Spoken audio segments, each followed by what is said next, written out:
ஸ்ரீ ஸ்ரீ மகாபுருஷ நமக. ஸ்ரீமதே ராமானுஜாய நமக. வால்மீகி ராமாயண வச்சனம். ஆரண்ய காண்டம். சர்க்கம் 8. ராமன் சுதீக்ஷ்ண முனிவரிடம் விடைபெற்று புறப்படுதல். அன்று இரவு கடந்த பின் ராமன் விடியற்காலையில் எழுந்து ஸ்தானம் ஜபம் முதலியவற்றை முடித்தனன். பிறகு சீதை லக்ஷ்மணன் இவர்களுடன் கூடியவனாய் சுதீக்ஷ்ணரை வணங்கி அவரிடம் விடைபெற்று கொண்டு உக்ரமான கிரகணங்களை பரப்பி உஷ்ணத்தை உண்டாக்குகிற சூரியன் மேன்மேலும் காய்ந்து தபிப்பதற்கு முன்னதாகவே அவ் ஆசிரமத்தினின்றும் பிரயாணம் ஆயினன். அச்சமயம் சுதீக்ஷ்ண முனிவர், ராமா, சென்று சுகமாக திரும்பி வருவாயாக. தண்டகாரண்யத்தில் வசிக்கின்ற மகரிஷிகளினது ரமணீயமான ஆசிரமங்களை காண்பாயாக. அங்கு ஏராளமான காய்கிழங்குகளும் பழங்களும் எப்பொழுதும் கிடைக்கும். குளங்களும் வாவிகளும் நீரோடைகளும் சோலைகளும் நிறைந்து வெகு ரமணீயமாக இருக்கும். சந்தோஷமாக அவ்விடங்களுக்கெல்லாம் சென்று சுகமாக விளையாடி காலம் கழிப்பீர்களாக. ராமா, மறுபடியும் ஒரு தடவை என் ஆசிரமத்திற்கு தப்பாமல் வரவேண்டும் என்றனர். அண்ணனமே ஆகுக என்று கூறி ராமன் முதலியோர் அம்முனிவரை பிரதட்சணம் செய்து பிரயாணத்தை தொடங்கினர். ராம லக்ஷ்மணர்கள் இருவரும் அம்பரா துணிகளை தோளில் கட்டி விற்களை கையில் பிடித்து ஆசிரமத்தினின்றும் பிரயாணமாய் புறப்பட்டனர். ஸ்ரீ ஸ்ரீ மகாபூர்ண குரவே நமக. ஸ்ரீமதே ராமானுஜாய நமக. வால்மீகி ராமாயண வச்சனம். ஆரண்ய காண்டம். சர்க்கம் 9. ராமன் முனிவர்களின் முன்னிலையில் சமஸ்த ராட்சசர்களையும் வதைக்கின்றேன் என்று பிரதிஜ்ஞை செய்த விஷயத்தில் சீதை தன்னுடைய வெறுப்பை தெரிவித்தல். சீதை ராமனை நோக்கி மனத்துக்கினியதான சிநேகம் பொழிகின்ற வார்த்தையில், நீர் அனுஷ்டிக்கின்ற இம்முனி தர்மமோ மிகவும் பெரியதாய் இருப்பது. காமத்தின் மிகுதியால் உண்டாகிற விச்சனங்கள் இவ்வுலகில் 3 உள்ளன. அவை பொய் உரைத்தல், பிறர் மனைவியை இச்சித்தல், பகையின்றி இம்சை செய்தல் என்பனவாகும். இவற்றுள் முதல் 2 காரியங்களையும் நீர் நெஞ்சாலும் நினைக்க மாட்டீர் என்பதை நான் நன்கு அறிவேன். ஏனெனில் நீர் சத்தியசந்தர், ஏகபத்னி விரதம் உடையவர் என்கிற காரணத்தால் தான். ஆனால் நீர் இப்பொழுது பகையில்லாமல் பிறரை இம்சிக்கை செய்கின்ற காரியத்தை செய்ய நேர்ந்திருக்கிறது.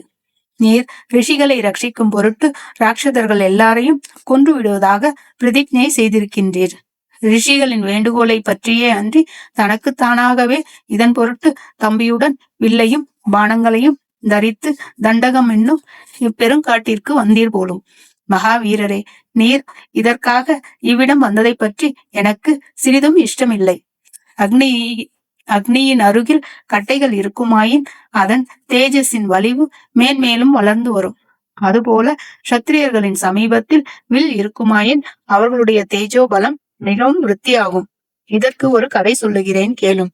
முன்பு ஒரு வனத்தில் ஒரு முனிவர் மிக கொடியதான தவம் செய்து கொண்டிருந்தனர்.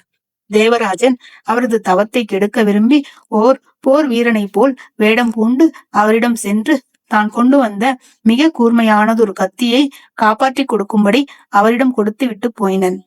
அவர் அதை மிகவும் ஜாக்கிரதையாக காப்பாற்ற விரும்பி தாம் எங்கு சென்ற போதிலும் அக்கத்தியையும் கூடவே கொண்டு போவது வழக்கம். இன்னனம் இருக்கையில் நாளுக்கு நாள் அவருக்கு தவத்தில் ஊக்கம் குறைந்து ஆயுதத்தை பிடித்து திரியும் தன்மையற்கு உண்டாக கூடிய இம்சாரூபமான கோப புத்தியே வளரத் தொடங்கியது. பிறகு அவர் அவ்வாயுதத்தின் சம்பத்தினால் இம்சா வியாபாரங்களில் ஆழங்கால் பட்டு மதிமுயக்கமுற்று அதர்மத்தால் பீடிக்க பெற்று கடைசியில் நரகத்தை அடைந்தனர். நீர் தண்டகாரண்யத்தில் உள்ள ராட்சசர்களை பகையின்றி வில்லை பிடித்துக் கொள்ளும் புத்தியை எவ்விதத்திலும் கொள்ளலாகாது. அபராதமின்றி வீணாக பிராணிகளை அழிப்பதை நான் விரும்ப மாட்டேன். 1000 ரிஷிகளுக்கு தீங்கியற்றும் அரக்கர்களை கொள்ளலாகும் என்கிறீரே, அது ராஜ்யத்தை ஆளும் பொழுதொன்றோ தகுந்தது. ஆயுதம் எங்கே? அரண்யம் எங்கே? சத்திரிய தர்மம் எங்கே? தவம் எங்கே? இவையெல்லாம் ஒன்றுக்கொன்று பொருந்தாதிருப்பவை. ஆகையால் நாம் தேசத்திற்கு தகுந்த தர்மத்தையே பாராட்ட வேண்டும். இவ்வரண்யத்திற்கு தவமே தகுந்தது. ஆகையால் அதை செய்ய வேண்டுமே அன்றி ஆயுதங்களை தரித்தலாவது சத்திரிய தர்மமாவது இங்கு தகாது. ஆயுதம் தரிப்பதால் கோபமுண்டாகி பரஹிம்சை செய்ய நேரிட்டு அதனால் பாபம் சம்பவிக்கும். தர்மத்திலேயே விருப்பமுடைய நீர் தவ ஒழுக்கத்தை மேற்கொள்வதே நலம். 3 லோகங்களிலும் உள்ளவை அனைத்தும் உமக்கு உள்ளபடி நன்கு தெரிந்திருக்கின்றன. உமக்கு தெரியாதது ஒன்றுமே இல்லை. பெண் பிள்ளைக்குள்ள சாபல்யத்தினாலும் உம்மேல் இருக்கும் பிரியத்தினாலும் நான் இவற்றை உமக்கு சொல்லினேன் அன்றி எல்லாம் தெரிந்த உமக்கு தர்மம் உபதேசிக்க வல்லவள் எவள்? நீர் இதை லக்ஷ்மணனுடன் நன்கு ஆலோசித்து எது இஷ்டமோ அதை செய்வீராக என்றனள். ராமன் கதை கேளுங்கள், ஸ்ரீ ரகுராமன் கதை கேளுங்கள், ராமன் கதை கேளுங்கள். ராமாய ராமபத்ராய ராமச்சந்திராய நமः. ఈ జగమంతా రామమయమే